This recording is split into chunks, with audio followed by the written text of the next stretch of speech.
Pika, dobra sta prijatelja, vedno le naprej na zelene travnike. Bobby in Pika, ko posije sonce, vesela in smeje, odhitita v gori. Bobby in Pika, dobra sta prijatelja. Dedek Mraz. Neko zimsko jutro se je pikapolonica Pika obrnila k polžu Bobiju. Predstavljaj si, Bobby, danes pride dedek Mraz. Res? Je vprašal Bobby. Res je. V čeveljčke pridnih otrok položi darila. Postavi svoje čeveljčke ob okno. Zvečer je Bobby očistil svoje čeveljčke in jih postavil ob okno. Bil je zelo navdušen, ko se je odpravil v posteljo in zato ni mogel zaspati. Gledal je proti nebu, da bi videl, kdaj bo prišel dedek Mraz s svojimi sanmi in vprežnimi jeleni. Pika je naslednje jutro vstala zgodaj. Nemudoma je stekla k oknu. Darila so bila že v njenih čeveljčkih, barvice za barvanje ter veliko rdeče jabolko. Bobby je prav tako stekel k oknu. Bil je zelo navdušen, zelo ga je zanimalo, kaj mu je prinesel dedek Mraz. A kako grozno! Mali čeveljčki so bili prazni. Bobby je bil tako obupan, da ni opazil velike rdeče vreče ob drugem oknu. Spet in spet je gledal svoje čeveljčke, jih obrnil in pretresel, a v njih ni bilo popolnoma nič. Bil je tako žalosten, da se je odločil za vedno oditi. Dedek Mraz mi ni prinesel ničesar, a bil sem tako priden mali polž, je jokal. Medtem pa se je Pika odpravila k Bobbyjevi hiški. Živjo! Poglej, kaj sem dobila od dedka Mraza. A ne glede na to, kako dolgo je trkala, Bobby ni odprl vrat. Pika je postala prestrašena. Kam je šel Bobby? Moram ga najti. Rokač Gašper, Trod Baltazar in Metuljčica Rozi so odšli z njo. Bobby! Bobby! Bobby! Bobby!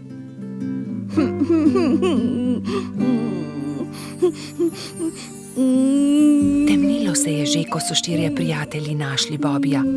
Sedel je pod borovcem in zelo močno jokal. Pika je stekla k njemu. Kaj je narobe, Bobby? Kaj se je zgodilo? Dedek Mraz mi ni ničesar prinesel.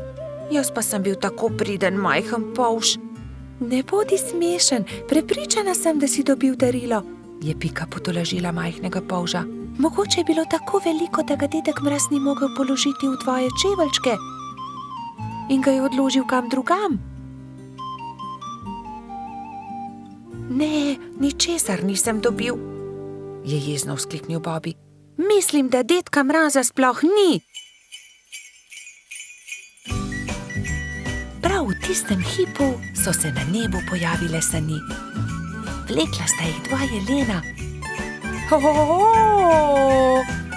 Je dedek Mraz pomahal otrokom. Upam, da so vam bila darila všeč. Obiščem vas spet prihodnje leto. Bobby je od presenečenja pozabil zapreti usta. Pojdimo k Bobbyju poiskat darilo. Majhen polž je bil že boljše volje. Takoj, ko so vstopili v Bobbyjevo hiško, so našli veliko rdečo vrečo. Poglej, tam je darilo ob drugem oknu. Tam je, čudovito je.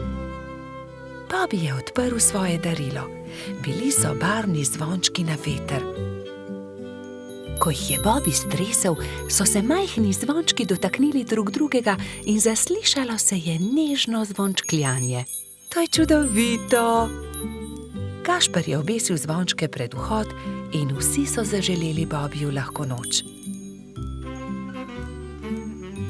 Bobby je šel v posteljo zadovoljen. Ob zvoku zvončkov je hitro zaspal. Bobby in Pika, dobra sta prijatelja. Peščeni grad. Nekega toplega poletnega dne so Bibi, Pika, Mehurček in Baltazar oblekli kopalke, vzeli svoje vedro in lopatke ter odšli na peščeni otok zgraditi peščeni grad.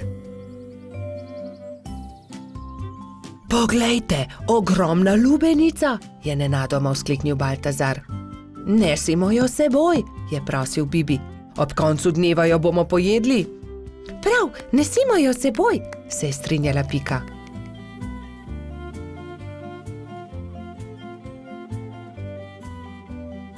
Bibi, Pika, Baltazar in Mehurček so previdno valili pred seboj lubenico. Vendar takoj, ko so prišli do vznožja hriba, se je lubenica začela valiti navzdol. Ujemimo jo, ustavimo jo, je prestrašena kričala Pika. Mehurček je skočil na lubenico in poskušal ustaviti valeče se sadje, vendar mu ni uspelo. Noge so mu zdrsnile in padel je na tla. Lubenica pa se je kar kotalila in kotalila naprej. Vsi so tekli za lubenico, kolikor so jih držale noge, vendar je bila lubenica hitrejša. Ko se je lubenica prikotalila do vznožja hriba, je padla na oster kamen in se razletela.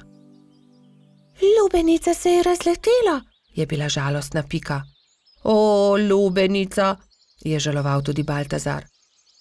Pa dajte no, zakaj ste žalostni, raje jo pojejmo, je veselo predlagal mali majski hrošč.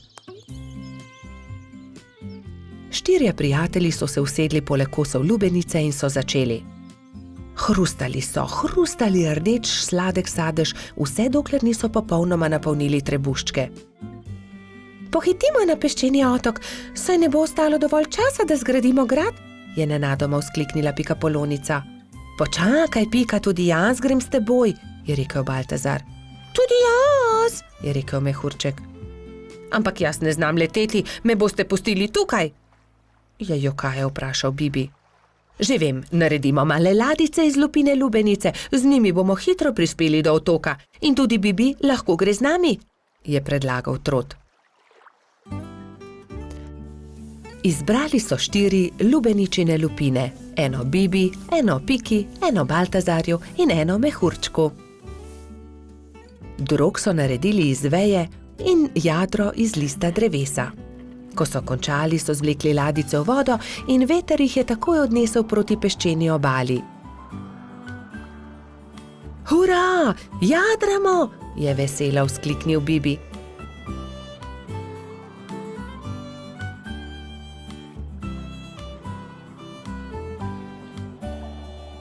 Kmalu so prispeli do peščene obale in se vsi skrcali.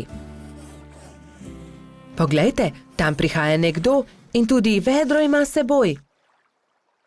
In res je po peščeni obali prihajal nasmejan hrošč. Pika ga je ogovorila. Kdo si ti?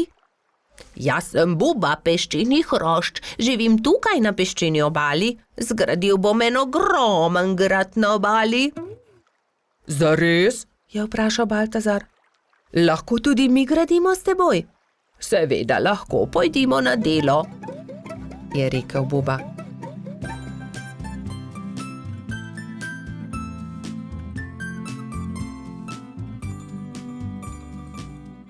Skupaj so zgradili lep velik peščen grad.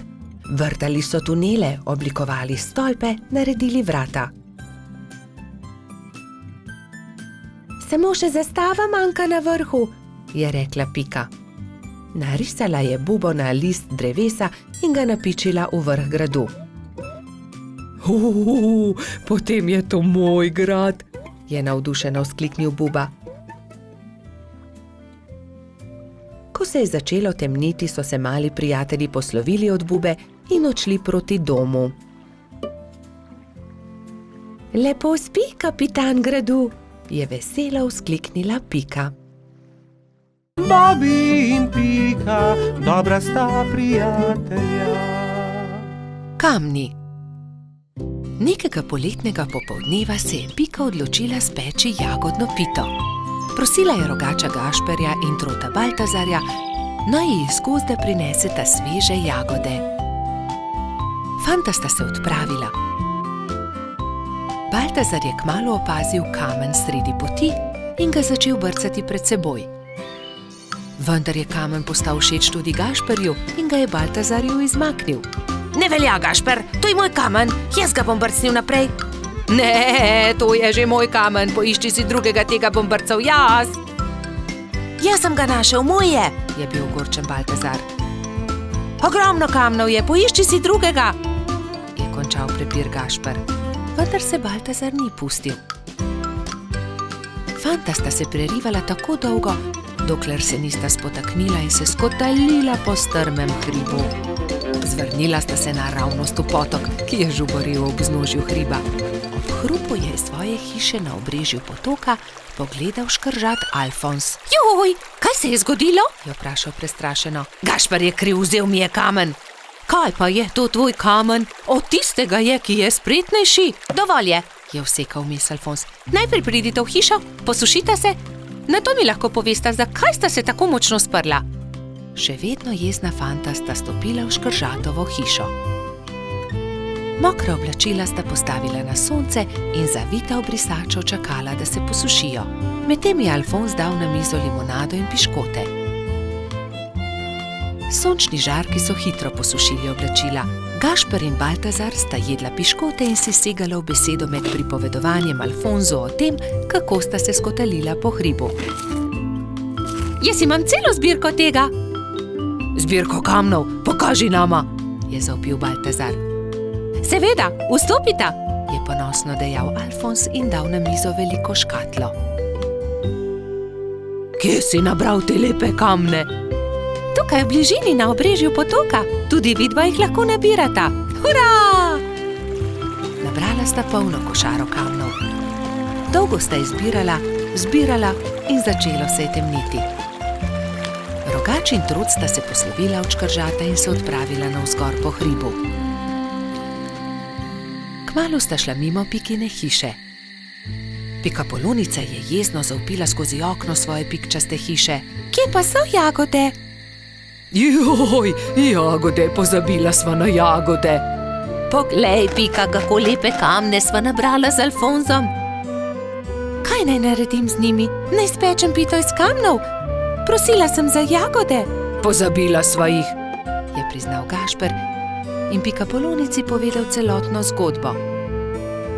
Potem pa naj vsaj pogledam te lepe kamne, če že nista prinesla jagod. Nekaj bi morali narisati nanje, da je takšen kot hišica. Na tega pa bi narisal smejočo se glavo. To je dobra ideja. Jutri pokličem tudi druge in bomo okrasili kamne. V redu. Naslednji dan so k Piki prišli polž Bobi, metuljčica Rozi, kačja pastirica Sapica, kobilica Skokica, koloradski hrošč Bajsi in cvetlični hrošč Gumbi. Gašperja in Baltazarja ne bo? Je razočarano vprašal Bobi. Seveda, tukaj sva! Sta zavpila Rogač in Trod ter Piki ponosno predala košaro z jagodami.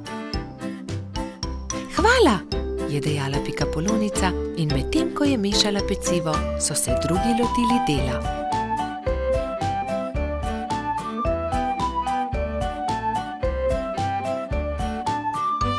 Ko so končali, so povabili Alfonza, naj pogleda razstavo.